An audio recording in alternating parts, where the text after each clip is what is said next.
नमस्कार दोस्तों, Sunday weekly current affair के इस लेक्चर में आपका बहुत बहुत स्वागत है। तो आज के इस वीडियो में हम 28 जून से लेकर जुलाई 2021 तक के उत्तराखंड, देश और दुनिया के सभी इंपॉर्टेंट करंट अफेयर के क्वेश्चन को डिस्कस करेंगे। और आज के इस वीडियो का टारगेट हमारा 500 लाइक का, और 500 लाइक कंप्लीट होते ही इस वीडियो की पीडीएफ आपको मिल जाएगी टेलीग्राम ग्रुप पे, और टेलीग्राम ग्रुप का लिंक है नीचे डिस्क्रिप्शन में, वहाँ से आप ज्वाइन कर सकते हैं। तो चलिए वीडियो को स्टार्ट करते हैं। पहला क्वेश्चन है, शोधकर्ताओं ने इतिहास में पहली बार किस राज्य के जंगलों में ब्लैक ब्लीड कोरल सांपों की खोज की है? तो इसका सही जवाब है ऑप्शन नंबर ए, उत्तराखंड में जो है पहली बार खोज हुई है ब्लैक ब्लीड कोरल सांपों की। अब ये खोज कहाँ पर हुई है? तो ये खोज की गई है मसूरी वन्यजीव अभ्यारण्य में, जो कि कहाँ स्थित है? देहरादून में स्थित है मसूरी वन्यजीव अभ्यारण्य में। यहीं पर जो भारतीय वन्यजीव संरक्षण के वैज्ञानिक हैं, इन्होंने ही खोज की है ब्लैक ब्लीड कोरल सांपों की। ठीक है, तो आपको पता होना चाहिए कहाँ पर की गई है, मसूरी वन्यजीव अभ्यारण्य यानी कि देहरादून में की गई है। और किसने की? भारतीय वन्यजीव संस्थान है। ठीक है, बात करें भारतीय वन्यजीव संस्थान की, तो इसका मुख्यालय कहाँ पर स्थित है? देहरादून में। ठीक है, और मसूरी वन्यजीव अभ्यारण्य की बात करें तो ये कहाँ पर स्थित है? ये भी है देहरादून में। ठीक है, और इसकी स्थापना हुई थी 1993 में, इसकी स्थापना हुई थी। एरिया कितना है इसका? टोटल 10.82 वर्ग किलोमीटर इसका एरिया है। ठीक है, और इसी से आपको याद रखना है 1925 के बाद नैनीताल में वेनिसियस रोज फिंच भी खोजा गया था। ठीक है, नैनीताल में इसी साल जो है 1925 के बाद देखा गया था वेनिसियस रोज फिंच, जो कि है एक पक्षी। ठीक है, और देखिए हम सांपों की अगर बात करें तो देखिए हाल ही में जो महाराष्ट्र के मुख्यमंत्री हैं उद्धव ठाकरे, उनके बेटे हैं तेजस ठाकरे, उन्होंने एक नई स्पीसीज, एक नई प्रजाति सांपों की खोजी थी, और उस प्रजाति का नाम फिर उनके नाम पर ही रखा गया था, बोइंग ठाकरे करके। ठीक है, तो ये भी आपको याद रखना है। बढ़ते हैं आगे अगले क्वेश्चन की ओर। नेक्स्ट क्वेश्चन है, हाल ही में उत्तराखंड के नए मुख्यमंत्री कौन बने हैं? तो ये तो आप सभी को पता चल गया होगा, हाल ही में उत्तराखंड के नए मुख्यमंत्री बन गए हैं पुष्कर सिंह धामी। ठीक है, तो पूर्व मुख्यमंत्री तीरथ सिंह रावत जी के तीर्थ यात्रा पर जाने के बाद अब उत्तराखंड के नए मुख्यमंत्री बन गए हैं पुष्कर सिंह धामी, जो कि हैं उत्तराखंड के 11वें मुख्यमंत्री। तो इनकी बात करें तो इनका जन्म हुआ था पिथौरागढ़ डिस्ट्रिक्ट से संबंधित है। ठीक है, और इनका जो विधानसभा क्षेत्र है वो है खटीमा। ठीक है, खटीमा उधम सिंह नगर, 2 बार वहाँ पर से ये विधायक रह चुके हैं, 2012 से 2017 और 2017 से अभी तक। ठीक है, अब ये बन गए हैं उत्तराखंड के 11वें मुख्यमंत्री। बढ़ते हैं आगे अगले क्वेश्चन की ओर। अगला क्वेश्चन है, हाल ही में हवा की दशा और दिशा नापने के लिए सोनिक एनीमोमीटर कहाँ स्थापित किया गया है?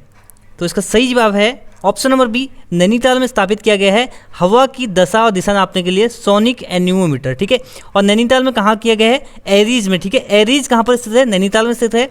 एरीज की फुल फॉर्म क्या होती है?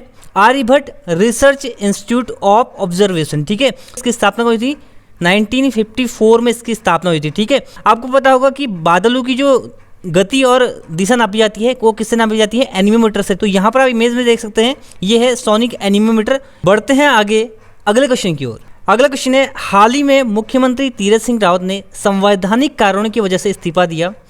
अगर कोई मुख्यमंत्री मंत्री बनने के बाद 6 महीने के अंदर सदन का सदस्य नहीं बनता है तो उसे त्यागपत्र देना पड़ेगा। यह किस अनुच्छेद में उल्लेखित है? तो देखिए आप कहोगे कि ये तीरथ सिंह रावत ने इस्तीफा दिया तो हमें क्या इससे, लेकिन ये आपके लिए इंपॉर्टेंट है, आपको इससे बहुत सारी जानकारी भी मिल सकती है कि ये इस्तीफा क्यों दिया और इसमें क्या क्या होता है, प्रोसेस क्या होता है इसमें। ठीक है, तो इससे आपको जानना चाहिए पूरा। तो इसका राइट आंसर है ऑप्शन नंबर सी, अनुच्छेद 164 का क्लॉज 4। ठीक है, तो अनुच्छेद 164 के अंतर्गत लिखा गया है कि कोई भी मुख्यमंत्री या मंत्री बनने के 6 महीने के अंदर उसे विधानसभा और विधान परिषद का सदस्य बनना आवश्यक है। ठीक है, अगर वो नहीं बनता है तो उसे अपना इस्तीफा देना पड़ेगा। तो देखिए तीरथ सिंह रावत बने थे 10 मार्च 2021 को मुख्यमंत्री, इस हिसाब से उनके 6 महीने पूरे होते हैं 10 सितंबर को। ठीक है, तो यहाँ पर देखिए उत्तराखंड की बात करें तो उत्तराखंड में है यूनिकैमरल विधानसभा। ठीक है, यूनिकैमरल मतलब एक सदनात्मक, और बाई कैमरल मतलब द्विसदनात्मक। और यूनिकैमरल में क्या होता है? सिर्फ विधानसभा होती है, और बाई कैमरल में होती है विधान परिषद होता है। जब देखिए उत्तराखंड उत्तर प्रदेश का पार्ट था तब यहाँ पर विधान परिषद भी था। उत्तराखंड के जो 2 मुख्यमंत्री हैं स्टार्टिंग के, नित्यानंद स्वामी और भगत सिंह कोश्यारी, ये दोनों MLCs हैं। ठीक है, ये विधान परिषद के सदस्य थे। पहली उत्तराखंड की निर्वाचित विधानसभा कब बनी थी? ND तिवारी के टाइम पे 2002 में। ठीक है, और अभी वर्तमान में जो विधानसभा चल रही है ये है उत्तराखंड की 4थी विधानसभा। तो यहाँ पर इनको 6 महीने के अंदर सदस्य बनना है। अब ये सदस्य कैसे बने? विधान परिषद है नहीं तो इनको अब विधानसभा का ही सदस्य बनना पड़ेगा। विधानसभा का सदस्य कैसे बनेंगे? उपचुनाव के थ्रू, ठीक है, बाईपोल के थ्रू। और उपचुनाव के लिए भी एक और समस्या थी, वो था RPA 1951, ठीक है, रिप्रेजेंटेशन पीपुल एक्ट 1951 के तहत क्या था, अगर विधानसभा इलेक्शन में 1 साल या उससे कम का समय बचा है तो वहाँ पर बाईपोल नहीं किए जा सकते, वहाँ पर उपचुनाव नहीं किए जा सकते, ठीक है।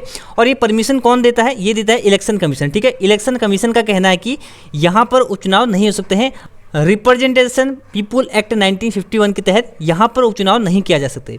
लेकिन उपचुनाव संभव होते कहाँ पर? गंगोत्री सीट पर, जहाँ पर गोपाल सिंह रावत विधायक थे, उनका निधन हो गया था, और हल्द्वानी सीट पर जहाँ पर इंदिरा हृदय विधायक थी, ठीक है। ये दोनों सीट पर उपचुनाव हो सकते थे। हालांकि इससे पहले उपचुनाव हुए हैं कहाँ पर? सल्ट सीट पर, ठीक है। लेकिन उस टाइम जो है 1 साल से अधिक समय था, इसलिए यहाँ पर उपचुनाव होते। अगर तीरथ सिंह रावत उस टाइम ये चुनाव लड़ लेते तो शायद अभी उनको इस्तीफा नहीं देना पड़ता, ठीक है। तो ये था कारण इनके इस्तीफा देने का। हालांकि और भी कारण हो सकते हैं, हम जो बात कर रहे हैं जो संवैधानिक जो कारण है वो यही कारण है, ठीक है। तो इस क्वेश्चन से आपको इतना रखना है कि आर्टिकल 164 क्लॉज 4 आपको याद रखना है। इसके अनुसार 6 महीने के अंदर उनको विधान परिषद या विधानसभा का सदस्य होना चाहिए। और आपको RPA एक्ट 1951 इसके अंतर्गत अगर 1 साल का समय बचा है तो वहाँ पर उपचुनाव बाईपोल नहीं हो सकते, ठीक है। तो इस क्वेश्चन से आपको इतना याद रखना है। और तीरथ सिंह रावत उत्तराखंड के 10वें मुख्यमंत्री थे, ठीक है। अब बन गए हैं उत्तराखंड के 11वें मुख्यमंत्री पुष्कर सिंह धामी। बढ़ते हैं आगे अगले क्वेश्चन की ओर। अगला क्वेश्चन है, हाल ही में किसे केंद्रीय सतर्कता आयुक्त नियुक्त किया गया है? तो इसका सही जवाब है option number B, Suresh N Patel को। तो सुरेश एन पटेल बन गए हैं सेंट्रल विजिलेंस कमिश्नर, ठीक है। संजय कोठारी इससे पहले सेंट्रल विजिलेंस कमिश्नर थे, उनका कार्यकाल खत्म हो गया था। उसके बाद बने हैं सुरेश एन पटेल नए केंद्रीय सतर्कता आयुक्त, ठीक है। अगर बात करें केंद्रीय सतर्कता आयोग की, यानी कि सेंट्रल विजिलेंस कमीशन की, तो इसकी स्थापना किस समिति की सिफारिश के बाद हुई थी? तो इसकी स्थापना संस्थानम समिति, ठीक है, संस्थानम समिति की सिफारिश के बाद हुई थी। और कब हुई थी? 1964 में। तो आपको याद रखना है 1964 में संस्थानम समिति की सिफारिश पर केंद्रीय सतर्कता आयोग की स्थापना हुई थी। इसके वर्तमान में आयुक्त कौन है, कमिश्नर कौन है? सुरेश एन पटेल इसके कमिश्नर है, ठीक है। और बात करें अदर ऑप्शन की, तो देखिए यशवर्धन सिन्हा कौन है? वर्तमान में भारत के सूचना आयुक्त हैं, ठीक है। और अरुण कुमार की बात करें तो ये हाल ही में ही अपॉइंट हुए हैं NHRC के अध्यक्ष, ठीक है। NHRC यानी कि नेशनल ह्यूमन राइट कमीशन, इसके अध्यक्ष नियुक्त हुए हैं अरुण कुमार हाल ही में ही। तो इस क्वेश्चन से आपको इतना याद रखना है। अगला क्वेश्चन है, हाल ही में कौन सा राज्य देश का पहला रेबीज मुक्त राज्य बन गया है? तो फ्रेंड्स इसका आंसर है ऑप्शन नंबर डी, गोवा जो है हाल ही में देश का पहला रेबीज मुक्त राज्य बन गया है, ठीक है। तो देखिए 3 साल से यहाँ पर रेबीज के कोई भी केसेस नहीं देखने को मिले और ये बन गया है भारत का पहला रेबीज मुक्त राज्य, ठीक है। गोवा की बात करें तो देखिए गोवा के मुख्यमंत्री कौन है? प्रमोद सावंत। गोवा के राज्यपाल कौन है? भगत सिंह कोश्यारी, ठीक है। भगत सिंह कोश्यारी 2 राज्यों के राज्यपाल हैं, महाराष्ट्र और इनके पास अतिरिक्त कार्यभार है गोवा का भी, ठीक है। और गोवा की राजधानी क्या है? पणजी। और यहाँ से क्वेश्चन पूछा जाता है, गोवा पुर्तगालियों से कब आज़ाद हुआ? तो देखिए 19 दिसंबर 1961 को जो है गोवा आज़ाद हुआ था पुर्तगालियों से, इसीलिए 19 दिसंबर को गोवा मुक्ति दिवस के रूप में भी मनाया जाता है, ठीक है।